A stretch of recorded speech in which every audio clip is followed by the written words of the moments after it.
দেখ রাত্রি 3টার সময় দেখ অবস্থাটা দেখ। আমি কাজ থেকে উঠেছি 3টা কোথায় 4:30 বাজে, সরি আমি 3টে ভেবেছি। এবং মুখের তলায় কি লুকিয়ে রেখেছে বলতো, জল দিতে আসে না, দেখি পাশিটা দেখি কোথায় লুকিয়েছো, দেখি দেখি দেখি এই মুখটা দেখি বের করো, এই দেখ জলের ঢাকনাটা আছে না, ওটা দেবে না কিছু, দেখে আনা শুরু করেছে দেখ আমার সাথে। আই গুদাই গুদাই, চুঙ্গুতা কই, চুঙ্গুতা কই, চুঙ্গুতা কই।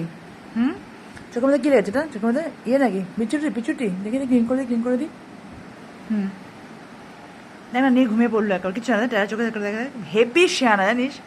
এই ফেলো তো মুখ থেকে, এই তো হাঁ করে বেরিয়ে গেছে। এখন যদি খেলতে বসে চিন্তা কর। আই পুতুল, পুতুল, আই পুতুল, চোখে পিচুরিগুলো পরিষ্কার করতে পারো না নিজে নিজে? হ্যাঁ, সব কি মা করে দেবে, সব কি মা করে দেবে? ঢুঙ্কু ফুটাস, আমার ঢুঙ্কু ফুটাসটা দেখ দেখ দেখ।